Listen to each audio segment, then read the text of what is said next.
소개일치 내용 설명드리도록 하겠습니다. 설명드리기 전에 22년 교섭을 진행하면서 정배천 지부장 그리고 24대 집행부의 실천 목표인 기본급 중심의 임금 인상을 목표로 교섭을 진행해 왔습니다. 하지만 회사의 경영 상황과 조합의 요구가 의견 차이가 너무나도 컸기 때문에 대연동지를 모실 때 좀 부족한 내용일 수도 있습니다. 하지만 분명한 거는 교섭 과정에서 제가 느낀 거는 회사도 우리 현대중공 종업원들의 임금이 굉장히 저임금 문제로 시달리고 있다는 것도 인지하고 있는 것 같습니다. 그래서 과거 전례 없었던 기본급 인상도 이뤄냈고요. 향후에 TF 진방의 등록이라든지 이런 거 TF 진행할 때도 회사는 힘들게 일하시는 분들한테 충분한 보상하고 싶다. 그래서 TF 내에서 나왔던 얘기지만 S등급을 만들어서 기존에 있는 1등급 10만 원보다 더 많은 20만 원, 30만 원도 지급하고 싶다. 이런 얘기들도 나왔습니다. 그래서 현장에 있는 분들한테 좀 보상에 이런 전환점은 되고 있는 것 같다는 말씀을 먼저 드리겠습니다. 첫 번째로 임금 부분입니다. 기본급 8만 원, 보건수급 포함해서 8만 원 정액 인상이고요. 밑에 지역복지수당이 2만 원이 인상되어 있습니다. 약정임금, 상여금, 월상여, 자기개발비, 통상임금, 연회차수당 전부 다 지역복지수당이 포함이 됩니다. 그러다 보니까 기본급 인상하고 효과는 똑같습니다. 효과는 똑같은데 왜 회사가 지역복지수당으로 나눴냐면 회사가 교섭을 진행하면서 올해 아시다시피 3분기까지 누적 영업이익이 3천억 정도 적자가 나 있습니다. 적자가 나 있는 상황에 대외적인 이런 회사의 압박감 이런 것 때문에 기본급을 10만 원으로 명시하기가 굉장히 힘들다. 그래서 교섭 중간에서도 저희는 10만 원에 대한 명시를 요구를 했었지만은 근데 이 부분이 합의가 이루어지지 않았습니다. 그래서 불가피하게 지역복지수당으로 대처했다는 점 양해를 좀 부탁드리겠습니다. 그리고 성과금은 작년에 합의되어 있는 성과금 산출 기준에 의해서 지급이 될 예정이고요. 지금 예상되는 성과금 산출 비중은 한 160%에서 170% 정도 예상을 하고 있습니다. 그리고 타겟 경력금은 작년 수준과 동일하게 250만 원, 그리고 국영기업 달성을 위한 노사화학 경력금으로 100만 원, 현재 월급 상품권 30만 원이 확보가 되어 있습니다. 단체 협력 부분 설명드리도록 하겠습니다. 첫 번째, 의료 혜택에 관한 사항입니다. 본인 및 배우자의 치과부 처리를 합산하여 연 50만 원, 2년 정치 가능합니다. 이내 지원하고 치과부 처리에는 크라운, 브릿지, 틀니, 끝이 인행, 온레인, 내지 충전, 임플란트에 한해서 지급을 하게 됩니다. 그래서 본인 및 배우자 치과부 처리 합쳐서 50만 원인데 50만 원이 발생하는 시기는 6월 1일입니다. 6월 1일에서 22년도 6월 1일부터 소급 적용이 됩니다. 사용하셨던 분들도 소급 받을 수 있습니다.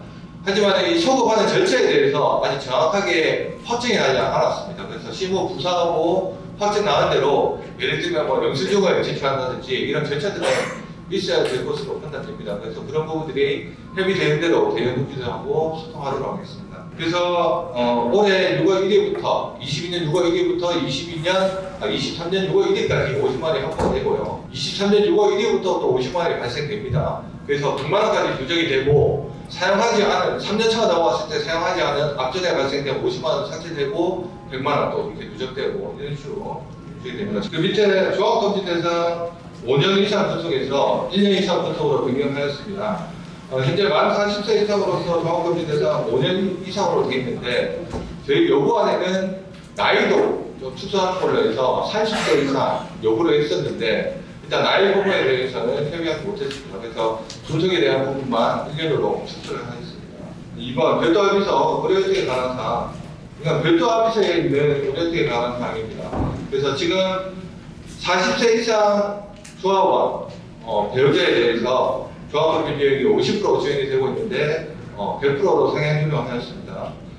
이것 또한 종합검진 대상 5년 이상 분속에서 1년 이상 분속으로 바뀌었습니다. 3번 장학제도 장애 자녀가 있는 부모에게 교육비 월 25만 원이 지급되고 있었는데 이게 월 50만 원으로 변경되었습니다.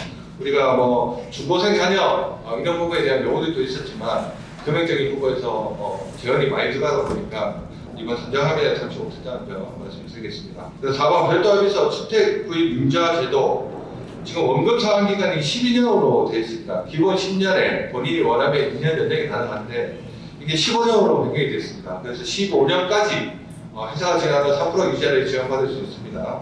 그래서 이거는 1월 1일부터 적용을 합니다. 1월 1일부터 적용을 하는데 1월 1일부터 적용 시점 23년 1월 1일까지 12년 만기가 도래하지 않으신 분들은 적용이 가능합니다. 근데 1월 1일 이전에 12년 만기가 도래해서 끝났으면은 이 적용이 안 됩니다. 그리고 이자 지원은 새마을금고에서 1억 원을 대출했을 경우에 3년을 지원받게 되면 한 1,000만 원 정도 지원받을 수 있습니다.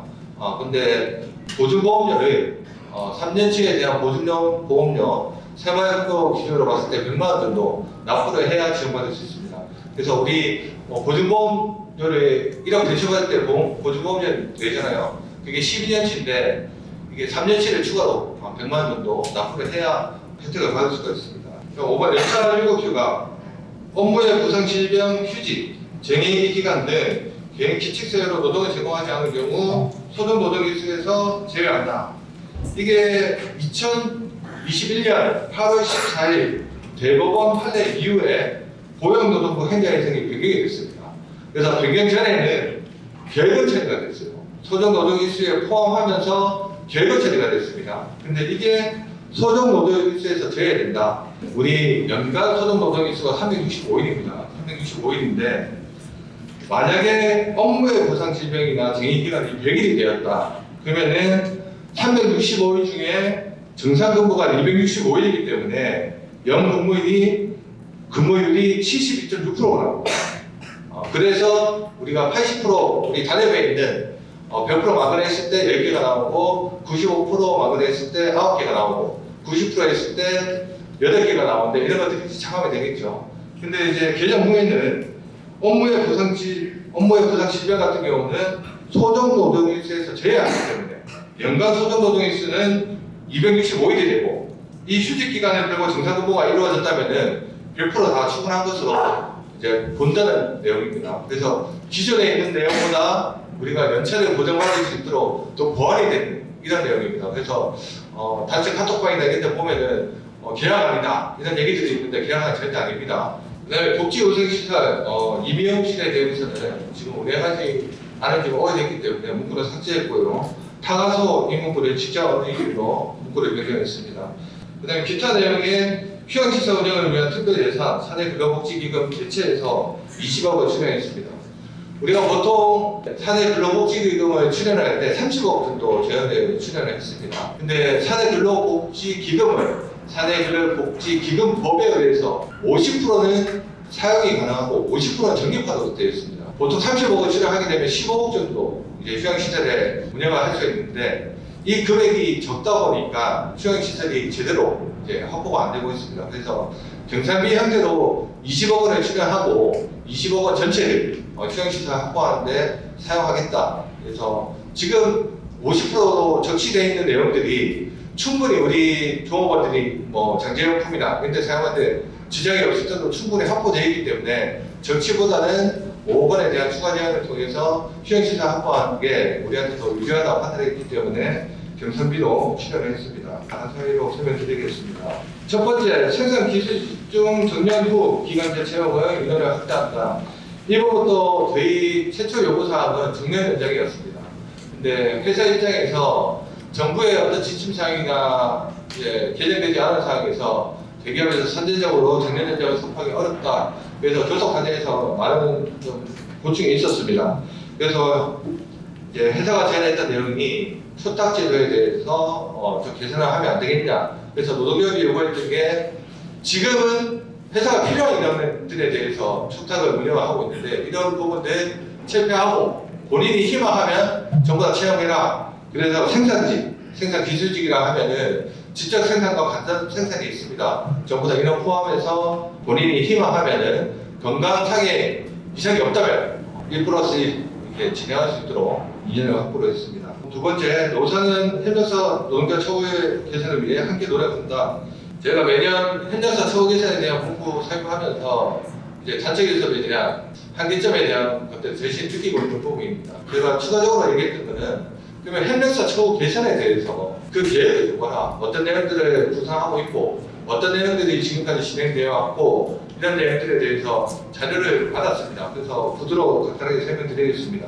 협력사 지원 제도 관련해서 먼저 시행된 제도는 자녀 학자금 개선했고요. 청년 눈속 인센티브 지원, 숙소비 지원, 장애용품 지원 확대, 독감 예방 접종 지원 확대, 주택 자금 대출이자 지원, 식대 및 표복 지원, 그다음 건강검진 비용 지원 이런 형태로 이제 적용되는 복지 혜택들이 있었고요. 향후 지원이 검토되는 사항은 식대 및 표복 단가 인상분 지원 검토, 그다음에 사내 협력사, 시부사 수당 지원 이런 형태로 여러 형태로 검토를 하고 있는 것으로 확인이 되었습니다.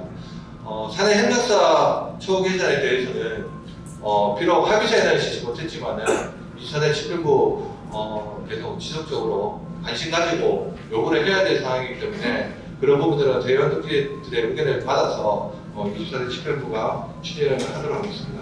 3번 단체가 개정사항 중 발의사항을 2023년부터 적용한다. 그래서 별도 합의서 아까 설명드렸죠. 주택 도입에 대한 융자 제도는 1월 1일부터 적용합니다. 그리고 나머지 집값 전용, 배우자 종합검진 비용, 그 다음에 장애 자녀 50만 원 지원 이거는 6월 1일부터 다 적용하는 걸로 안내를 드리고 있습니다.